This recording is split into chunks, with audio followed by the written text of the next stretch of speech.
네, 대내외 이슈를 점검해드린 시간이죠. 이슈 인사이드. 오늘 NH투자증권 머그클럽의 이창식 연구원과 말씀 나누겠습니다. 연구원님 어서 오세요. 안녕하십니까.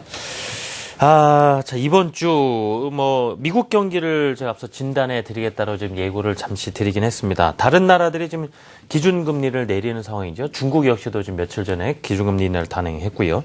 근데 이와 대제적으로 미국의 지금 연내 기준금리 인상 어느 정도 예고하고 있고 상당히 고민을 하고 있는 상황입니다. 시장이 지금 미국 같은 경우에도 그래서 더 경제 지표에 주목을 하고 있지 않나 싶은데요. 예, 맞습니다. 근데 최근에 지난주에 일단 고용지표 한번 발표가 있었죠. 그래서 지금 4월 비농업 부문 고용지수 지난주에 발표가 있었는데요. 네. 시장 예상치보다 약간 5천 명 정도 감소한 22만 3천 명 정도 기록을 했습니다. 전월 대비해서는 일단 좀 큰 폭의 증가세를 보였다라고 말씀드릴 수 있겠고요. 실업률과 같은 경우가 5.4%로 5.5%를 좀 소폭 하회하면서 양호한 흐름들 좀 계속 이어가고 있는 모습입니다. 지난주에 한번 언급드렸다시피 지금 최근에 금리 인상 관련한 선제적인 요인들이 일단 고용지표의 개선과 더불어서 좀 중요하게 봐야 될 부분이 결국에는 임금 인상인데요. 네. 4월 평균 시급 같은 경우는 전월 대비해서 약 0.1% 정도 증가를 했고요. 이게 3월 달에 0.2% 증가한 거에 비하면 소폭 둔화된 정도의 좀 수준으로 어찌됐든 플러스로 증가를 했다. 이렇게 말씀드릴 수 있겠습니다. 전체적으로 고용지표를 최근에 시장에서 좀 가장 우려를 했었는데요. 일단 긍정적인 회복세는 좀 계속 지속될 걸로 이렇게 전망을 하고 있습니다.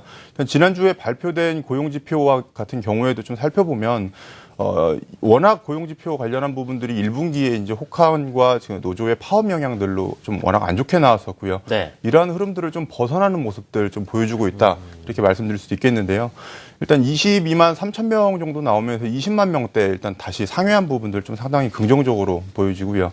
4월의 실업률이 지금 5.3%가 나왔는데 FED에서 지금 상정하고 있는 그 완전고용 실업률의 목표치가 5%에서 5.2% 정도입니다. 따라서 5.4%면 상당히 근사치까지 지금 그 완전고용 수준에 가까워졌다 이렇게 말씀드릴 수 있겠고요. 노동 참가율 같은 경우도 최근에 고용지표에서 좀 우려되는 모습이었었는데 전달이죠. 전월에 약 62.7 정도로 해서 좀 상당히 역사적으로 거의 최저치 수준이었었는데 노동 참가율도 마찬가지로 소폭이지만 상승하는 모습들 좀 보여줬다 이렇게 말씀드릴 수 있겠습니다. 그래서 민간 부분의 지금 평균 시급도 전달 대비해서는 지금 소폭 둔화되는 모습이다라고 말씀을 드렸는데 네. 일단 전년 대비로 봤을 때는 약 2.2% 정도 플러스로 최근 평균치가 플러스 2%였던 거 감안하면 그 부분을 좀 상회하는 상당히 긍정적인 모습을 보여줬다 이렇게 말씀드릴 수 있겠습니다. 예. 자, 그럼 구체적으로요. 좀 업종별로 좀 미국 시장의 움직임이 어떤지 점검을 한번 해주시면 좋겠습니다. 네, 일단 업종별 좀 고용 변화의 네. 추이를 좀 들여다보면 아무래도 최근에 고용 시장이 좀 부진했던 부분들이 유가 하락으로 인해서 지금 셰일가스나 원유 채굴 네. 산업들의 고용 악화가 좀 가장 주를 이뤘습니다. 근데 최근에 모습들을 좀 보면 WTI 미국 선물 같은 경우에도 좀 그 저점에서 반등을 나오는 모습들 좀 기록을 하고 있고요. 이에 따라서 아무래도 미국의 고용 시장을 좀 회복할 것이다라는 긍정적인 시각들이 많이 나타나고 있는 모습입니다. 네. 실제 그 지난주에 발표했던 그 취업자 수 좀 부문별로 살펴보시면 그 서비스업 부분이 약 6만 2천 명 정도 고용의 증가가 있었고요. 의료나 헬스케어 쪽이 약 한 4만 5천 명 정도 증가가 있었습니다. 건설과 같은 경우에도 동일하게 4만 5천 명 정도 증가가 있었고요. 다만 그 광업 부분 업종들이 약 1만 5천 명 정도 감소한 걸로 그렇게 나타났습니다. 따라서 이번에 4월 고용지표 발표가 있었고 5월 달하고 이제 6월 달 남았는데 6월 달에 조기 금리 인상 관련해서는 아무래도 2달 동안 남아있는 고용지표가 약 한 30만 명 이상을 상회하는 정도의 수준이 나와야지만이 조기 금리 인상에 대한 가능성이 좀 더 높아 보인다 이렇게 좀 말씀드릴 수 있겠고요. 네. 그러한 흐름들이 좀 나타나지 않으면 아무래도 좀 금리 인상 6월 달 시점에서는 좀 축소될 가능성이 높지 않냐 이렇게 좀 시장에서는 판단을 하고 있습니다. 다만 그 2월과 4월 그 비농업 부문 고용자 수의 지금 흐름 개선을 통해서 아무래도 9월 달에 FOMC에서는 금리 인상에 대한 가능성을 언급할 수 있는 좀 가능성은 좀 아직도 잔존을 해 있다 이렇게 좀 말씀드릴 수 있겠고요. 일단 미국의 날씨가 지금 완전히 개선된 게 3월 중순 이후입니다. 그래서 이러한 부분들 좀 그 감안을 하면 최근에 발표된 미국의 그 주간 고용 지표가 네. 지난주에 언급드렸다시피 15년 내에 지금 상당히 최저치 기록을 하면서 개선 흐름을 일단 이어가고 있는 모습이기 때문에 이러한 부분들이 결국에는 5월, 6월 달에 네. 그 고용 지표의 흐름에 따라서 아무래도 인상 시점에 대한 언급들이 또 다시 부각될 가능성이 높다. 이렇게 좀 말씀드릴 수 있겠습니다. 현재 금리 인상 6월에 가능하려면은 일단은 일자리도 뭐 월간 30만 명 이상이 증가해줘야 되는데 이 부분 좀 현실적으로 아직 좀 어렵다라고 좀 봐야 될 것 같고요. 그렇다면은 지금 고용 보고서 발표된 이후에 좀 소매 판매라든가 좀 중요도 측면에서 상당히 좀 주시를 하고 있지 않습니까? 네. 이번 주에 발표되는 소매 판매라든가 기타 경제 지표 좀 어떻게 예상이 되는지 하고요. 이 부분이 또 금리 인상과 연결지었을 때 어느 정도의 영향력을 발휘할까요?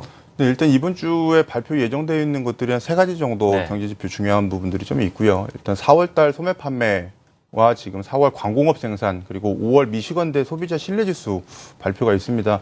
일단 이 중에서 13일 날 발표 예정되어 있는 4월 소매 판매와 같은 경우에는 좀 예상치를 살펴보시면 자동차를 제외한 소매 판매의 경우에는 전월 대비해서 약 0.5% 정도 증가할 걸로 그렇게 예상을 하고 있고요. 네.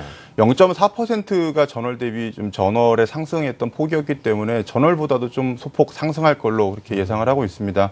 그 이외에 15일 날 금요일이죠. 우리나라 시간으로 금요일 날 발표될 그 소비자 신뢰 지수 같은 경우에도 96.5로 그 전월의 95.9보다는 좀 상회할 걸로 그렇게 예상을 하고 있고요. 이러한 부분들이 좀 중요하게 작용하는 게 아무래도 작년 말 이후에 그 미국의 GDP가 워낙 안 좋게 나와 있기 때문에 그 GDP의 약 70% 정도를 차지하는 아무래도 개인 소비에 대한 지표들이 좀 흐름세를 양호한 흐름세를 이어갈 걸로 이렇게 예상을 하면서 상당히 좀 긍정적으로 그렇게 보여집니다. 다만 그 지금 4월 그 광공업 생산 같은 경우에는 지금 항만 노조의 파업들이 아직까지 좀 잔존해 있기 때문에 이러한 부분들이 좀 4월달 뭐 경제 지표에 영향을 줄 수 있을 걸로 보고 있고요. 이렇기 때문에 지금 그 지표의 개선 폭은 아무래도 광공업 생산 같은 경우는 좀 제한적으로 나올 거다 이렇게 좀 전망을 하고 있습니다. 소매 판매 같은 경우에는 추가적으로 말씀드리면 지금 네. 날씨 개선에 따라서 소매 판매 개선 폭이 좀 상당히 확대될 가능성을 좀 기대를 하고 있고요. 이런 부분들이 결국에는 기대치보다도 통계적으로 얼마나 좀 개선될 것이냐라는 부분을 좀 주목을 해봐야 될 것 같습니다. 네. 이런 부분들 전체적으로 좀 최근에 그 고용지표 이후에 지금 워낙 1분기에 이제 GDP라든지 고용지표에 대한 쇼크가 나왔기 때문에 이번에 일단 개선되는 모습들을 한번 확인을 했고요. 이런 부분들 전체적으로 금리 인상 관련한 부분과 좀 연결을 해보자면 지난주 6일 날 옐렌 의장이 그 IMF 총재와의 대담 과정에서 주식시장에 좀 버블이 꼈다. 밸류에이션이 상당히 높아져 있다라는 좀 그렇죠. 언급들 예. 했었고요. 채권 시장에 대해서도 좀 장기채 금리 급등에 대한 발언들 좀 있었습니다. 그래서 결국에는 연내의 금리 인상에 대한 시그널은 시장에서 계속 지속적으로 지금 주고 있는 상황이다. 이렇게 좀 말씀드릴 수 있겠고요. 이러한 발언들은 지금 저금리가 계속 지금 장기간 지속되었었는데 여기에 대한 리스크에 대한 요인들을 좀 우려하는 모습들 계속 인식을 하고 있다라고 좀 말씀드릴 수 있겠고요. 또 하나는 장기 금리의 좀 반응들이 좀 리스크 요인들을 우려할 만한 발언으로 좀 여겨지면서 결국에는 단기간의 금리 인상 가능성은 좀 제한적이지만 기본적으로는 금리 인상을 좀 전제로 한 발언이고 이것이 고용지표 회복으로 나타났을 때 시장에서 지금 예상을 하고 있는 9월 달에 금리 인상 가능성은 여전히 좀 존재하고 있다. 이렇게 말씀드릴 수 있겠습니다. 요즘 채권 시장도 들썩여서요. 상당히 혼란스러운데요. 지금 미국 경기 이 금리 인상이라는 이슈와 관련해서 경제 지표라든가 어떤 시각들이 형성되고 있는지 말씀 나눠봤습니다. NH투자증권 머그클럽의 이창식 연구원이었습니다. 연구원님 잘 들었습니다.